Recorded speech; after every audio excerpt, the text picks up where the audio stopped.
Everyone, आज हम class 7 की जो हमारी साइंस की न्यू बुक है एनसीईआरटी की क्यूरियोसिटी, उसका जो हमने चैप्टर नंबर 7 स्टार्ट किया था, हीट ट्रांसफर इन नेचर। आइए आज हम उसको आगे देखते हैं। नेक्स्ट टॉपिक क्या है?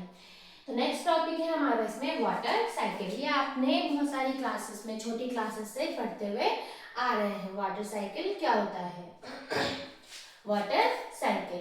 You have also learned in the class in the grade 6 science textbook curiosity that water exists in the three state in nature. आपने क्लास 6 में भी पढ़ा है कि जो आपका वाटर है वो आपका 3 स्टेट्स में पाया जाता है। 3 स्टेट्स कौन कौन सी हुई? सॉलिड फॉर्म में, लिक्विड एंड गैस फॉर्म में, गैस वेपर, है ना। As a liquid, it fills the oceans, rivers and lakes on the earth. Liquid की फॉर्म में ये कहाँ कहाँ मिलता है हमें? ओशियंस में, रिवर्स में और लेक्स में मिलता है। As a solid, it forms snow, ice sheets and glacier in the mountains. ठीक है, and the polar regions.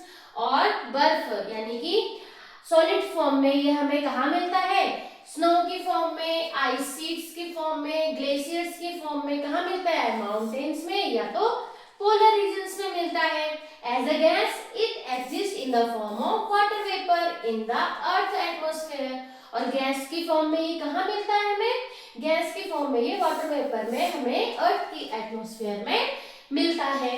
During summer some of the snow and ice get converted to water due to the sun's radiation and flows down as river and ultimately into the oceans. अब क्या हुआ कि जो हमारे mountains में जो आपकी snow है, आइस है ना, वो क्या होती है? इस सन की रेडिएशंस के थ्रू, ठीक है, सन की रेडिएशंस के थ्रू क्या होती है? ये क्या करती है? मेल्ट करती है, ठीक है, मेल्ट करती है। और मेल्ट करके वो किस फॉर्म में आती है? लिक्विड फॉर्म में आती है। और वो हमें कहाँ मिलती है? रिवर्स में। और रिवर्स अल्टीमेटली ये कहाँ जाते हैं? हमारे ओशियंस में। The melted ice is replaced by fresh snow during winters. Water in the oceans, rivers and lakes gets heated due to the sun. ठीक है, वाटर क्या होता है? गर्म होता है ना। हीट मिलती है वाटर को किसके थ्रू? सन के थ्रू।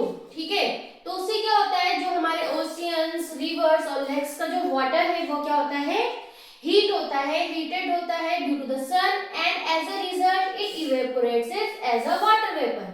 अब क्या होता है? आपने देखा होगा, अगर हम पानी को, ठीक है, ये हमारा इसमें वाटर है, इसको अगर हम हीट देते हैं, ठीक है, हीट देते हैं, तो क्या होता है? इसमें से वेपर्स फॉर्म होती है। क्या फॉर्म होती है? वेपर्स फॉर्म होती हैं। वैसे ही नेचर में क्या हो रहा है? जो ये हमारा सन है, सन क्या कर रहा है? इसने क्या किया? जो भी हमारा ये ओशियंस, रिवर, जो भी हमारा वाटर बॉडीज है, उसको क्या किया? इवेपोरेट किया। ठीक है, यहाँ पे कौन सी प्रोसेस हो रही है? इवेपोरेशन। इवेपोरेट किया, जिसके थ्रू ये किस फॉर्म में ऊपर गया? वेपर्स की फॉर्म में ऊपर गया। किस फॉर्म में ऊपर गया? वेपर्स की फॉर्म में। ठीक है, Water also evaporates from trees and plants through transpiration. ठीक है, तो ये तो हमारा वाटर बॉडीज के थ्रू हुआ। और एक ट्रांसपिरेशन एक ऐसी प्रोसेस है जिसके थ्रू हमारे जो ट्रीज और प्लांट्स हैं उसका जो वाटर है वो क्या होता है? इवेपोरेट होता है। तो वहां से भी हमारा क्या हुआ? वाटर इवेपोरेट हुआ।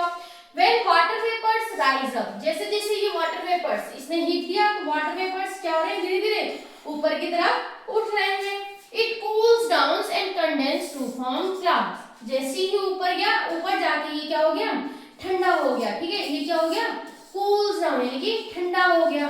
ठीक है, ठंडा हुआ तो वो किस फॉर्म में हो गया? And condense to form clouds. और क्लाउड्स की फॉर्म में वो कंडेंस हो गए। ठीक है, क्लाउड्स की फॉर्म में वो कंडेंस हो गए। Clouds bring rain, snow and hail.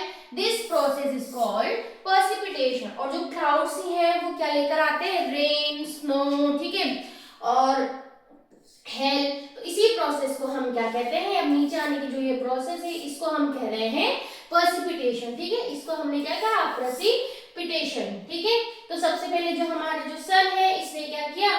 जो भी वाटर बॉडीज है या ट्रीज में जो भी हमारे वाटर प्रेजेंट है उनको ऊपर इवेपोरेट किया। तो ये वाली प्रोसेस है इवेपोरेशन। और ट्रीज के थ्रू जो वाटर ऊपर की तरफ गया उसको बोला है ट्रांसपिरेशन।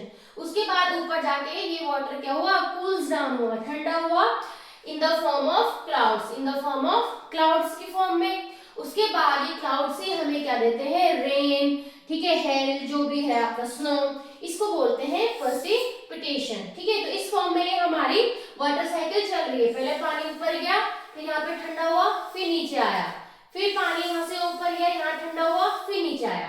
तो ये क्या हो रही है, एक तरीके से साइकिल हमारी बन रही है। इसी प्रोसेस को हम क्या कहते हैं, इसी प्रोसेस को हमने कहा है वाटर साइकिल। यही प्रोसेस क्या है हमारी, water cycle.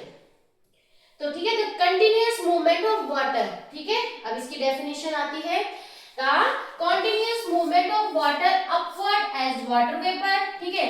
Movement of water, water का मूवमेंट हो रहा है फ्रॉम डाउनवर्ड टू अपवर्ड, ठीक है, नीचे से ऊपर की तरफ, as a form of water vapour, water vapour की फॉर्म में जो हमारा वाटर है वो मूवमेंट कर रहा है, and downward through precipitation passing through soil, rocks and clouds and finally returning to water bodies is called water cycle।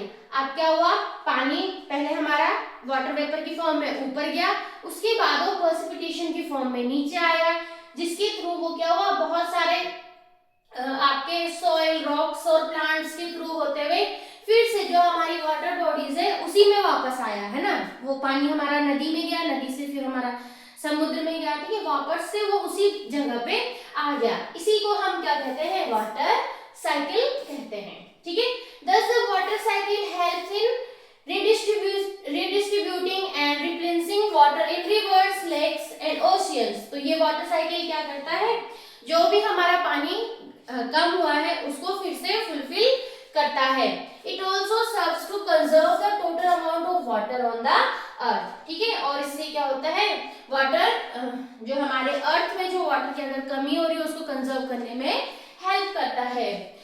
Rain water that falls on the surface of the earth flows into ponds, lakes, rivers and oceans or seep into the ground। अब जो भी हमारा पानी water के through नीचे गिर रहा, rain के थ्रू नीचे गिर रहा, जो रेन वाटर है वो कहाँ कहाँ गिर रहा है हमारा, on the surface of the earth, earth की सरफेस में है, flows into the ponds, ponds में जा रहा है, तालाब में, झील में, नदी में और ओशियंस में, और साथ ही साथ कुछ अमाउंट ऑफ वाटर हमारा जो हमारा ग्राउंड है ना, नीचे धरती में चला जाता है, ठीक है। ग्राउंड वाटर हम लेते हैं ना, तो वही है वो वाटर हमारा नीचे धरती में चला गया, ठीक है, ग्राउंड के अंदर।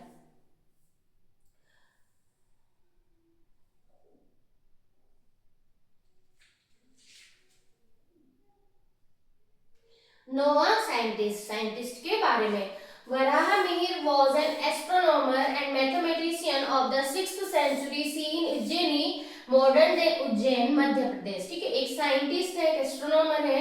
इन हिज वर्क, ठीक है, बृहस्पतिता, he give methods for predicting seasonal rainfall, ठीक है। उन्होंने सीजनल रेनफॉल को प्रिडिक्ट करने का मेथड दिया। His prediction of seasonal rainfall were based on the factors such as cloud formation, wind patterns, position of the stars and the moon and other natural phenomena। तो जो वो predict कर रहे हैं सीजनल रेनफॉल को, किस basis पे predict कर रहे हैं वो, कि कैसे हमारे क्लाउड्स फॉर्म हो रहे हैं, ठीक है, हवा का जो पैटर्न है वो क्या है, पोजीशन ऑफ द स्टार्स की पोजीशन, मून की पोजीशन और जो हमारे अदर नेचुरल फिनोमिना है उनको देखते हुए। You may have seen people drawing water from wells and hand pumps, this is the water that has seeped into the ground, ठीक है। अब आपने देखा होगा बहुत सारी जगह वेल मतलब कुआं से पानी लिया जाता है, कहीं पर आपने देखा हैंड पंप यूज किए जाते हैं। तो ये पानी कहाँ से आ रहा है, ये वही पानी है जो आपका अंदर ग्राउंड में चला गया है, ठीक है, वाटर, रेन वाटर के थ्रू। तो let us understand how water seeps through the surface of the earth by performing an activity, कि कैसे जो पानी है वो हमारा अंदर ग्राउंड में चला गया है, जाता है, उसको एक एक्टिविटी के थ्रू हम यहाँ पे समझते हैं। Seepage of water beneath the earth, ठीक है, पानी कैसे हमारा अंदर जाता है। तो यहाँ पे आपको एक एक्टिविटी दी गई है, यहाँ पे आपको क्या करना है, take 3 transparent used plastic bottles of 1 litre capacity. आपको क्या करना है, 3 ट्रांसपेरेंट वाटर बॉटल लेनी है, cut them in the middle and make a small hole in the cap of the each bottle. अब आपने क्या करना है, इनको क्या कर दिया, यहाँ से कट कर दिया है, ठीक है, और इनकी जो कैप है वहां पर एक छोटा सा होल कर देना है आपको। उसके बाद क्या करना है, keep them inverted and put some clay in one bottle, sand in the second and gravel in the third. आपको क्या करना है, एक में आपको क्ले लेनी है, ठीक है, दूसरे वाले में आपको सैंड लेना है, तीसरे वाले में ग्रेवल। सैंड यानी कि रेत आपको पता है, और ग्रेवल यानी कि थोड़ा सा मोटे मोटे कंकड़ आपको लेने हैं। Place 3 identical beakers below each bottle. अब हर एक बॉटल के नीचे आपको क्या करना है, एक जैसे ये बीकर, इन बीकर को रख देना है। Add 200 ml of water to each bottle. अब आपको क्या करना है, 200 ml वाटर हर एक बॉटल में आपको डालना है। Predict the amount of water flowing out of each bottle, collect the water that flows through each bottle for 10 minutes, compare the amount of water that comes through each bottle. अब आपको क्या करना है, 10 minute का timer लगा देना है और देखना है कि इस वाले बीकर में कितना पानी नीचे आया, इस वाले बीकर में कितना पानी आया और इस वाले बीकर में कितना पानी आया। आपको क्या करना है, 10 मिनट के अंदर जितना पानी कलेक्ट हो गया है आपको बीकर ले लेना है और देखना है किसमें ज्यादा पानी कलेक्ट हुआ है और किसमें कम पानी कलेक्ट हुआ है विद इन 10 मिनट्स। तो आपने क्या देखा, बॉटल 1 क्ले में क्या होगा, सीपेज ऑफ वाटर, ठीक है, सीपेज ऑफ वाटर मतलब पानी नीचे कैसे जाएगा, वेरी स्लो, बहुत धीरे जाएगा, ठीक है, ठीक है, और यहाँ पे यानी कि वेरी स्लो ही होगा, ठीक है, पानी नीचे बहुत धीरे धीरे जाएगा। सैंड में स्लो, इसके मुकाबले थोड़ा थोड़ा सा फास्ट होगा, ठीक है, और बॉटल 3 ग्रेवल में क्या हो जाएगा, फास्ट, पानी बहुत जल्दी नीचे आ जाएगा। ऐसा क्यों हो रहा है, आइए अब हम इसको आगे देखते हैं। Do you finding match with your prediction? You may have observed that, ठीक है, आपने क्या ऑब्जर्व किया कि वाटर सीप्स फास्टेस्ट थ्रू ग्रेवल, ठीक है, जो ग्रेवल है उसके थ्रू पानी सबसे ज्यादा नीचे जल्दी आया, slower through the sand, sand में थोड़ा कम धीरे आया, और स्लोएस्ट थ्रू द क्ले, और क्ले में तो बहुत ही कम अमाउंट में पानी आपका नीचे आया। Why it is so? ऐसा क्यों हुआ? The spaces between the gravel particles are wider with compared to those in the sand and clay. अब आप देखेंगे कि जो ग्रेवल पार्टिकल्स हैं, ठीक है, जो ग्रेवल्स पार्टिकल्स हैं उनके बीच की जो ओपन स्पेस है, ठीक है, मान लो ये ग्रेवल्स पार्टिकल्स हैं, इनके बीच में इतना ओपन स्पेस है कि पानी आसानी से नीचे आ गया। फिर सैंड में वो स्पेस थोड़ा कम हुआ और क्ले में तो वो स्पेस बहुत ही ज्यादा कम हो गया, उसको बिल्कुल भी जगह नहीं मिली, ठीक है। तो किसकी वजह से हुआ, उनके बीच के, उनके पार्टिकल के बीच के स्पेस की वजह से। Hence water can seep through the gravel more easily, ठीक है, ग्रेवल में बहुत इजीली वो मूव करेगा। In this way water seeps beneath the surface of the earth. इसी तरीके से जो वाटर है वो अर्थ में अंदर जाता है। This process of surface water seeping through soil and rocks is called infiltration। इसी प्रोसेस को कि जब आपका जो पानी है, रेन वाटर है, वो आपका धीरे धीरे करके सॉइल और ग्रेवल के थ्रू नीचे ग्राउंड में जा रहा है, इसी प्रोसेस को हम क्या कहते हैं, इनफिल्ट्रेशन। इसी प्रोसेस को क्या कहते हैं, infiltration. Water can infiltrate more rapidly if the spaces between the soil and rock particles are wider, open and interconnected, ठीक है। और जो ये इनफिल्ट्रेशन की प्रोसेस है ये बहुत ज्यादा स्पीड में तब आ जाएगी जब आपका सॉइल और रॉक पार्टिकल्स के बीच में स्पेस अच्छा हो, ठीक है। The water that seeps through gets stored into the pores space of sediments and opening in the rocks beneath the surface as ground water, ठीक है। तो क्या हुआ, जो वाटर हमारा अंदर की तरफ जो जा रहा है धीरे धीरे ग्राउंड की तरफ, किससे होते हो, और वो कहाँ स्टोर हो जाता है, pore spaces of the sediments and opening in the rocks beneath, ठीक है। इसी को हम क्या कहते हैं, ग्राउंड वाटर। तो ground water layers of sediments and rocks that store water in porous space are called aquifers. ठीक है, this is the water we extract by digging wells or drilling bore wells into aquifers. ठीक है, इसी को जब हम क्या करते हैं, कुआं खोद रहे हैं, ठीक है, या हम क्या करते हैं, बोरवेल्स कर रहे हैं, ठीक है, किसके through, into aquifers. This water may be a few meters to 100 meters below the ground depending on the location. अब ये पानी कहीं पे तो हमें कुछ ही मीटर की दूरी में मिल जाएगा, कहीं पे हमें बहुत ज्यादा इसको डिग करने की जरूरत है. वो डिपेंड करता है कि कौन से लोकेशन से हम पानी को, हम ग्राउंड वाटर को ले रहे हैं. ठीक है,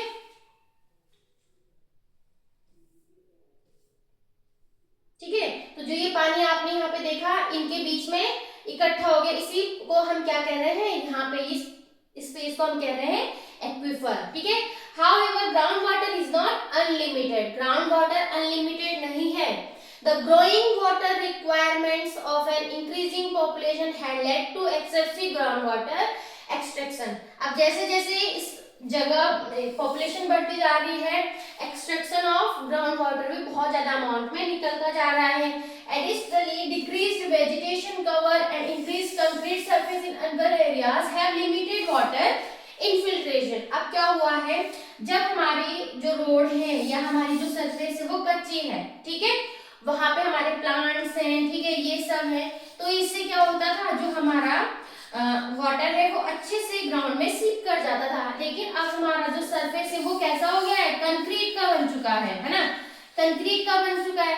अब जो भी वाटर है वो अंदर नहीं जा रहा है, वो ऊपर ही ऊपर क्या हो रहा है, यहाँ पे वेस्ट हो रहा है ना. तो इसीलिए जो ग्राउंड वाटर है उसकी कमी होती जा रही है धीरे धीरे.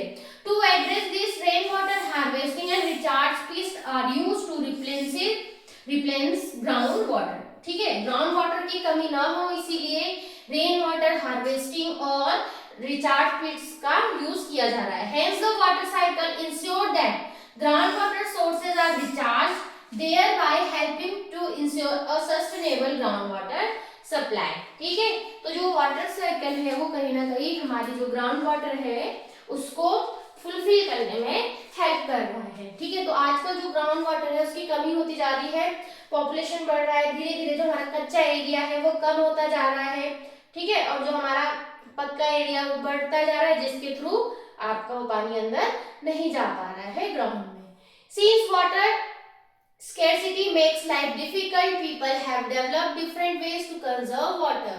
ठीक है, वाटर की जो कमी है उससे क्या होती जा रही है, लाइफ डिफिकल्ट होती जा रही है, और लोगों ने बहुत सारे ऐसे मेथड निकाले हैं वाटर को कंजर्व करने के. For example, in Ladakh people have developed innovative ways to conserve water by making ice stupas. ठीक है, ड्यूरिंग द विंटर्स, जैसे कि यहाँ पे लद्दाख का एग्जाम्पल दिया गया, उन्होंने एक ऐसा एग्जाम्पल निकाला है कि वाटर को क्या करने के लिए, कंजर्व करने के लिए, मेकिंग आइस टूबास. ठीक है, विंटर्स के समय में आइस टूबा क्या होता है, during the spring season in Ladakh streams often dry up leading to scarcity of water as the heat from the sun's radiation is not enough to melt. ठीक है, जो सन्स की रेडिएशंस होती है वो ही इतनी इनफ नहीं है कि उस आइस को मेल्ट कर सके. During winters water from mountains stream is channeled down through underground pipes. This water is then spread into the cold air. As it falls, it freezes due to the extremely low temperature. The ice builds up layer by layer, creating a tall concept structure called ice tuba as shown in the figure. यहाँ पे ऐसे करके बना देते हैं. ठीक है, pipe के थ्रू ये पानी आता है, उसको स्प्रिंकल करके कर दिया जाता है, जिसके वो पानी नीचे गिरता है, फिर से वो यहाँ पे आइस की फॉर्म में बन जाता है. The ice tuba melts slowly during spring, providing water for farming and other needs throughout the summer. ठीक है, तो ये पानी उनके लिए यूज होता है. तो ये चैप्टर आज हमारे यहाँ पे कंप्लीट हुआ है. ठीक है, तो यहाँ पे हम थोड़ा सा इसका ये देख लेते हैं. लास्ट हमने इस चैप्टर में क्या क्या देखा. There are three ways in which heat is transferred from one place to another: conduction, convection and radiation. हमने देखा हमारे पास हीट ट्रांसफर करने के तीन मेथड है: conduction, convection and Radiation, the process of heat transfer from hotter part of an object to a colder part is called conduction. ठीक है, जब जो हमारा हीट ट्रांसफर हो रही है from hotter part two cold, यानी गर्म वाली पार्ट से ठंडे वाली पार्ट की तरफ, इस प्रोसेस को हम क्या कहते हैं? इस प्रोसेस को हम कहते हैं conduction. In this process particles do not move from their position. जो पार्टिकल्स है वो अपनी पोजीशन से मूव नहीं करते हैं, बस वो हीट को क्या करते हैं? एक जगह से दूसरी जगह ट्रांसफर कर रहे हैं. Materials that allow heat to pass through them easily are called good conductors of heat. अब ऐसे मटेरियल जिनमें से हीट इजीली ट्रांसफर हो जाए उनको हम क्या कहते हैं? Good conductors of heat. Materials that do not allow heat to pass through them easily are called poor conductors of heat या insulator. अब ऐसे मटेरियल जिनसे हीट इजीली पास नहीं होती है उन्हें हम क्या कहते हैं?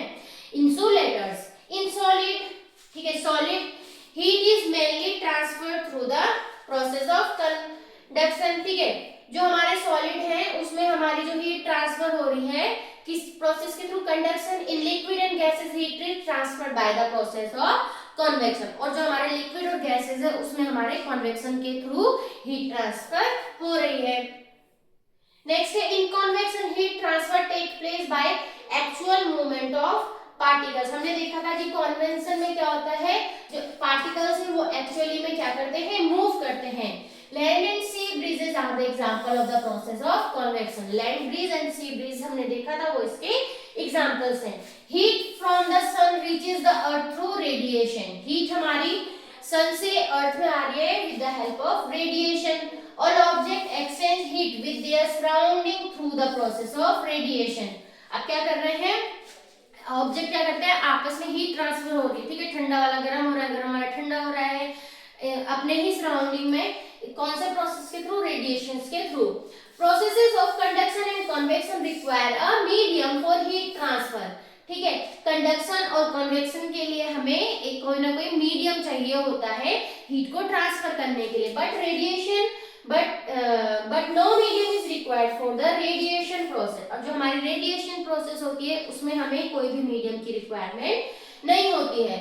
The principles of heat transfers are utilized in designing houses and clothing. तो जो हमारा हीट ट्रांसफर का जो प्रिंसिपल है वो हमारे हाउस को डिजाइन करने के लिए और हमारी क्लोथिंग को डिजाइन करने के लिए यूज होता है. The continuous movement of water upward as water vapor and downward through precipitation, passing through soil, rocks and plants and finally return to the water bodies is called water cycle. आपने अभी देखा था कि जो हमारा water vapour है ऊपर की तरफ जा रहा है, फिर वो नीचे की तरफ आ रहा है.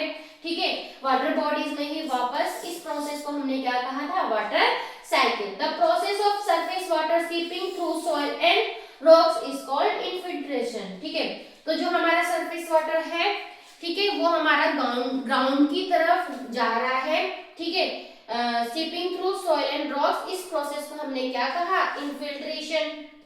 And the groundwater is the water that seeps through and gets stored in the porous surface of sediments and opening in the rocks beneath the surface. And the underground layer of sediments and rocks that stored water in porous spaces are called aquifers. Aquifers क्या होते हैं? जहाँ पे हमारे sediments और जो हमारे rocks हैं, ठीक है, इनके बीच में जो वाटर स्टोर होता है, इस प्लेस को हम क्या कहते हैं? इस प्लेस को कहा है एक्वीफर्स. ठीक है, तो यहाँ पे हमारा ये चैप्टर कंप्लीट होता है heat transfer in nature class 7 का. Thank you. अगर आपको समझ आए please like share and comment. Thank you.